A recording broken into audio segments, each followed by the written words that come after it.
Bonjour et bienvenue dans l'émission Mandarin TV Débat. Aujourd'hui, j'ai le grand plaisir de recevoir Didier Raoult. Didier Raoult est microbiologiste spécialiste des maladies infectieuses et directeur de l'Institut hospitalo-universitaire Méditerranée Infection de 2011 à 2022. Il acquiert une notoriété médiatique internationale en 2020 quand, au début de la pandémie de Covid-19, il préconise un traitement à base d'hydroxychloroquine qui pourrait résoudre la crise sanitaire. Didier Raoult est l'auteur de 18 ouvrages, dont le dernier, qui vient de paraître aux éditions Michel Lafon, s'intitule « Ni angélique, ni diabolique, les antibiotiques ».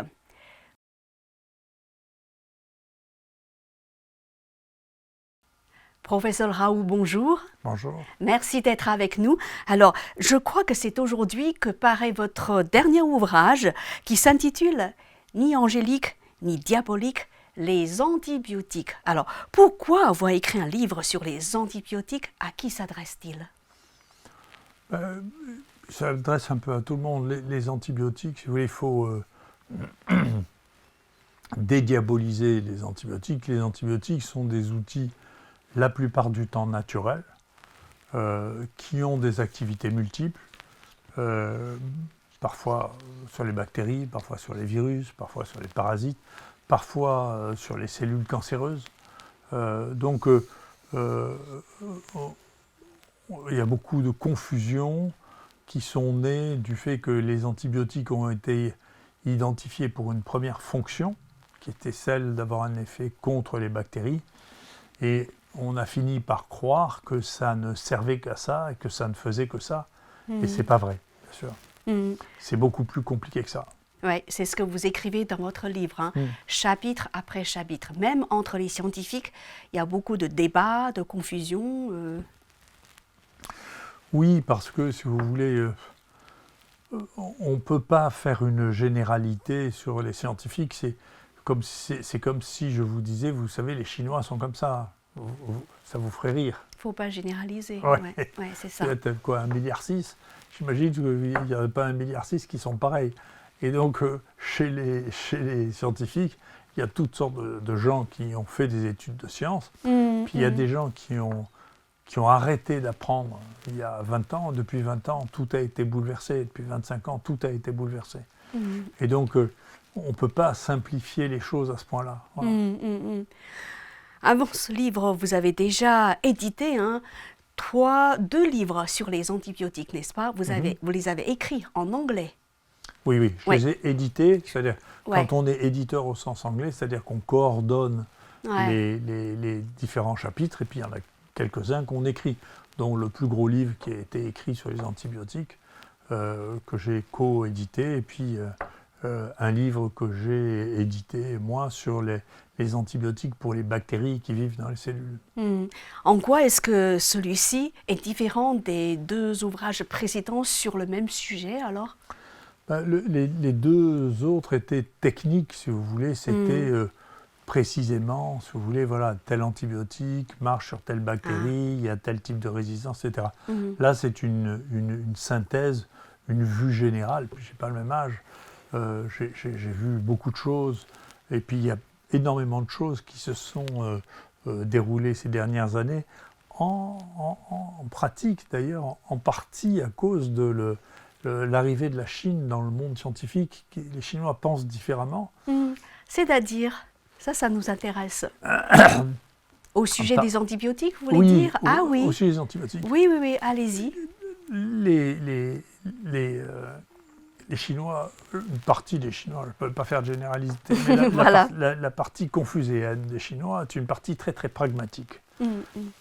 Et donc, cette partie scientifique a dit, plutôt que de chercher de nouveaux médicaments, on va regarder si tous les médicaments qui existent et dont on sait qu'ils ne sont pas dangereux, parce qu'ils sont acceptés à la FDA américaine ou dans le reste du monde, on va regarder s'ils ont d'autres activités que les activités que l'on connaît.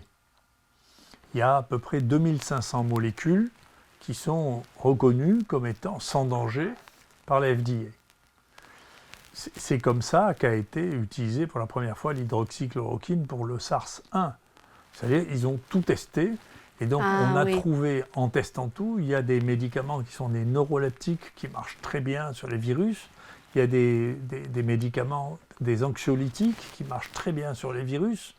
Il y a des antiviraux qui marchent très bien sur les bactéries. Parce que ce n'est pas parce qu'on a trouvé une fonction que c'est la seule fonction. Et donc, ce passage très empirique à dire on va tout tester, que nous on a copié. Tout tester, ça veut dire quoi? Ça prend du temps quand même. Il y a 2500 molécules et donc vous pouvez tester tous les antibiotiques. Par exemple, j'en parle dans mon livre, dans la résistance aux antibiotiques, nous on a trouvé ce qui avait été décrit il y a 20 ans, mais oublié que un des médicaments les plus prescrits au monde pour le sida, l'AZT, est un très bon antibiotique pour Escherichia coli, qui est une bactérie qui est parfois multirésistante. Donc ce n'est pas la peine d'inventer un nouvel antibiotique, il suffit d'utiliser celui-là. Mais les Chinois ont pu faire ça et ont pu développer ça parce qu'ils n'ont pas la compétition de l'industrie pharmaceutique qui n'a aucun intérêt à avoir des vieilles molécules, à avoir des activités nouvelles, puisque personne ne va gagner d'argent avec ça. Vous voyez ?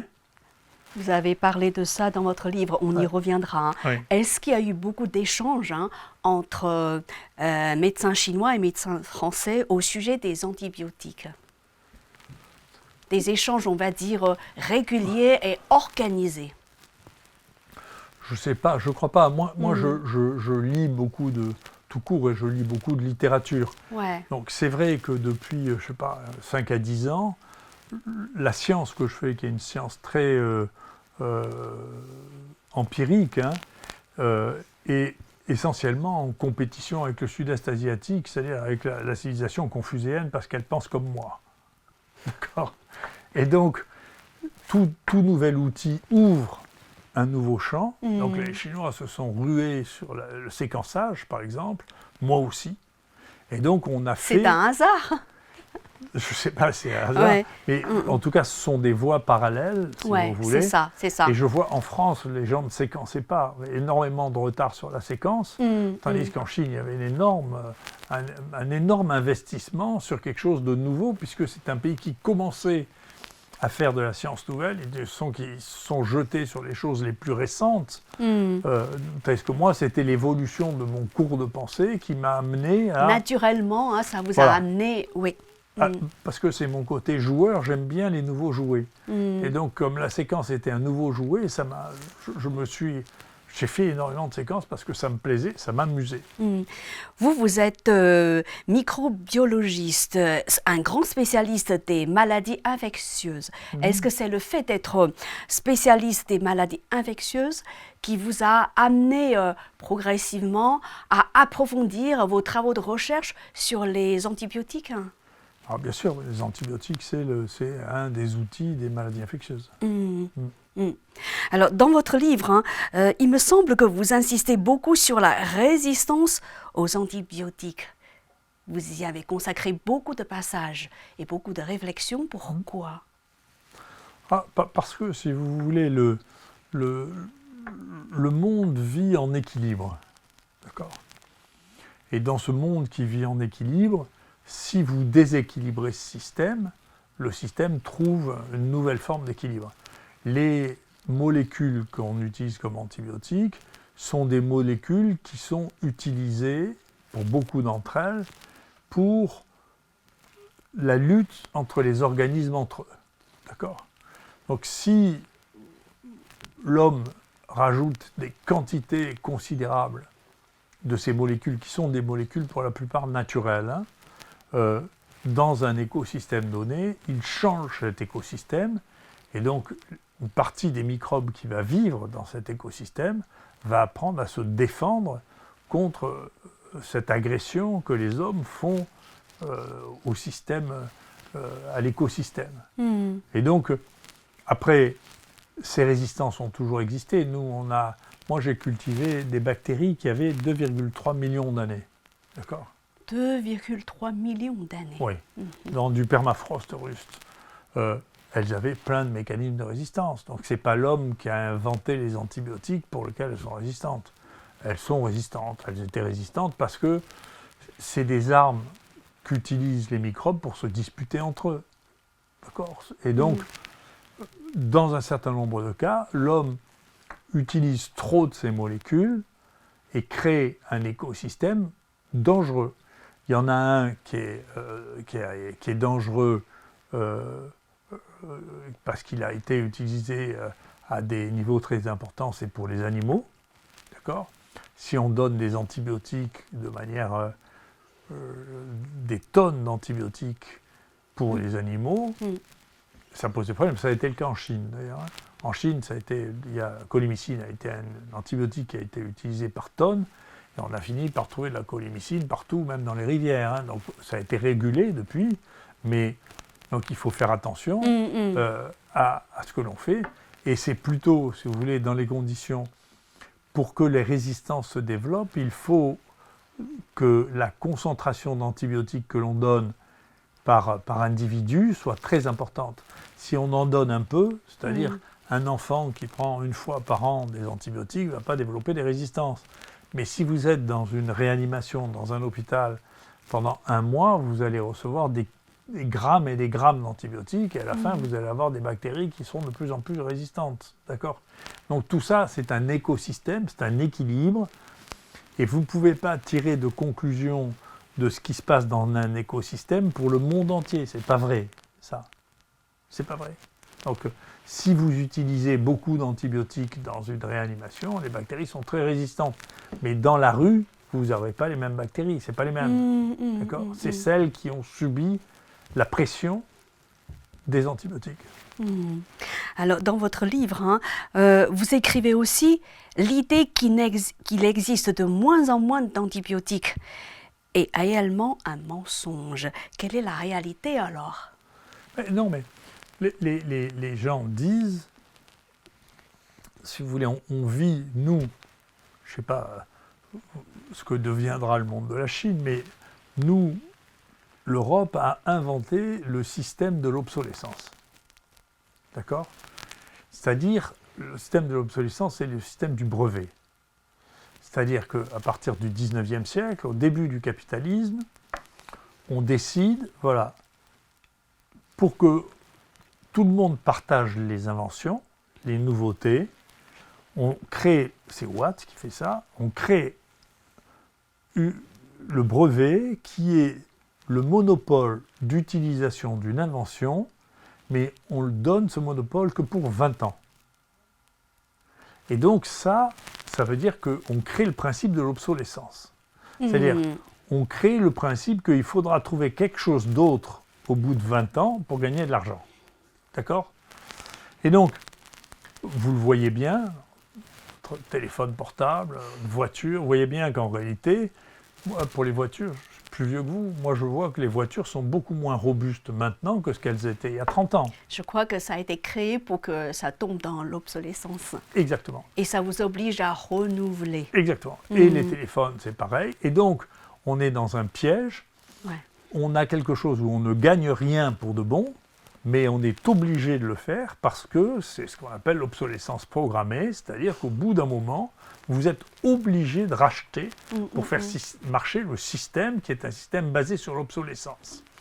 Le problème des médicaments, c'est que c'est des molécules chimiques. C'est de la chimie. C'est éternel.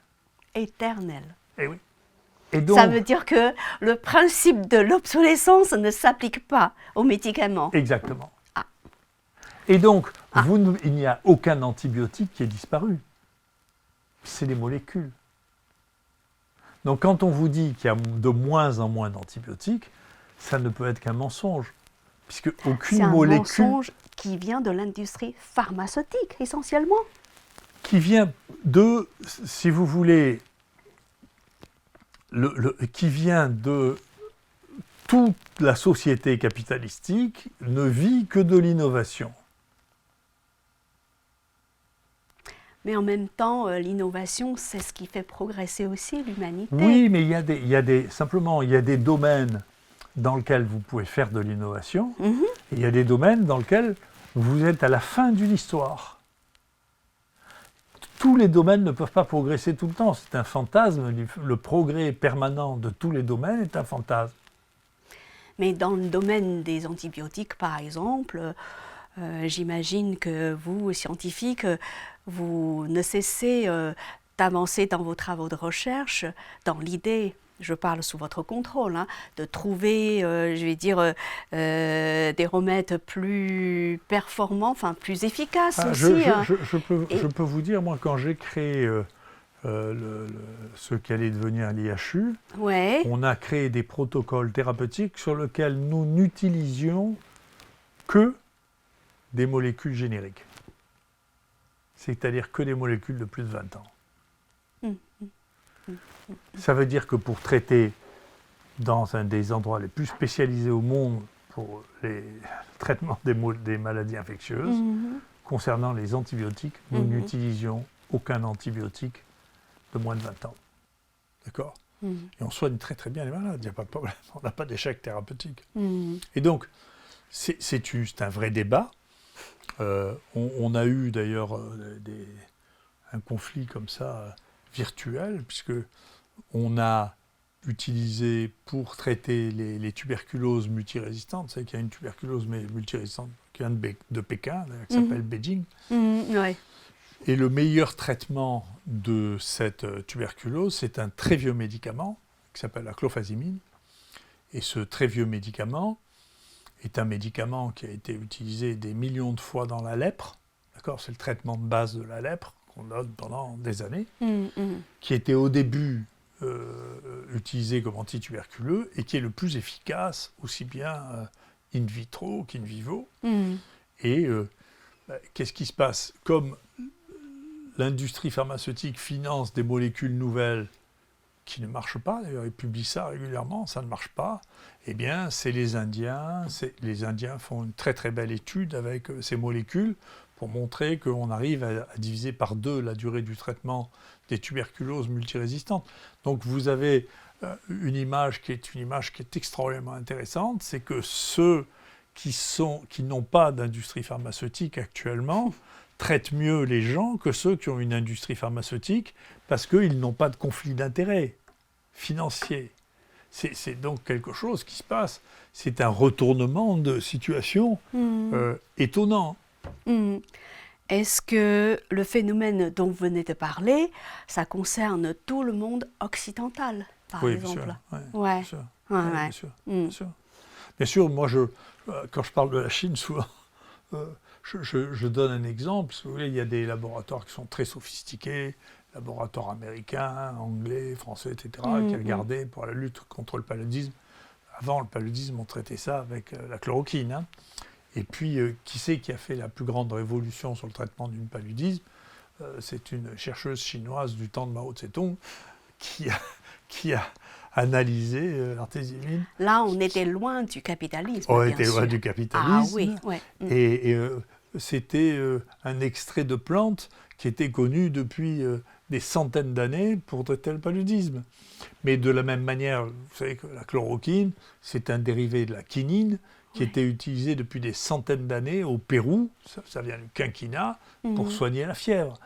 Donc si vous voulez, les hommes sont devenus fous en pensant que tout ça, toutes les solutions allaient toujours venir de la créativité de laboratoires extrêmement sophistiqués, plutôt que d'observer et de prendre les leçons du passé, vous voyez.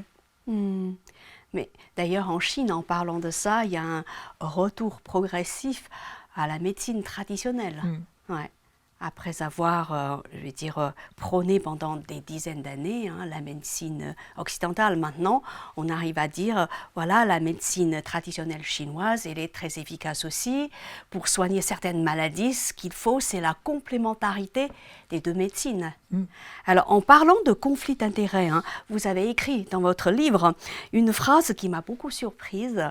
Vous écrivez « Les plus grands propriétaires d'éditions scientifiques tels que Elsevier, qui possède The Lancet, réalisent des marges bénéficiaires de l'ordre de 30% par an. » En fait, vous semblez dire que là aussi, dans ce monde de l'édition, il y a des conflits d'intérêts. Est-ce que ça veut dire que certaines publications, même dans la célèbre revue The Lancet, manquent de crédibilité ? Je me trompe? Non, vous ne vous trompez pas du tout. Ce qui s'est passé, si vous voulez, c'est que les grands journaux scientifiques, jusqu'au 19e siècle et au début du 20e siècle, étaient des journaux académiques. Donc c'était des scientifiques qui avaient ça, on ne gagnait pas d'argent avec ça, mais il n'y avait pas d'enjeu financier considérable. C'était, on faisait des découvertes, on disait voilà j'ai fait ci, j'ai fait ça, personne ne devenait milliardaire en faisant ça. Et petit à petit, Lancet était un journal isolé qui faisait, le Lancet, c'était le journal des médecins anglais. Voilà. Et puis petit à petit, tout ça, ce sont devenus des conglomérats. Elsevier, c'est le plus grand éditeur du monde. La structure financière d'Elsevier, c'est 5% BlackRock, 5% Vanguard, c'est-à-dire les plus grandes structures financières du monde. Ce sont les gros fonds financiers qui sont derrière. Bien sûr. Et donc, ce que je vous dis n'est pas du tout un mystère. Les 3 des 4 derniers rédacteurs en chef du New England Journal of Medicine ont écrit un livre en disant « c'est plus de la science que nous faisons, c'est du commerce ». Eux-mêmes le disent. Eux-mêmes le disent. Et même le rédacteur en chef du Lancet l'a dit il y a 2 ans dans une conférence, on ne peut plus rien contrôler. Pourquoi ? Parce que l'équilibre financier de ça, je ne sais pas, il faudra trouver un autre équilibre. L'équilibre financier de ça est trop important. Quand vous mettez des milliards en face, qui peut résister ? Regardez, sans faire d'accusation, en regardant simplement les choses simplement. Avec le vaccin, Pfizer a gagné 81 milliards de dollars en 2021. Qui peut résister à ça ? Quelle est la structure qui peut résister à ça ?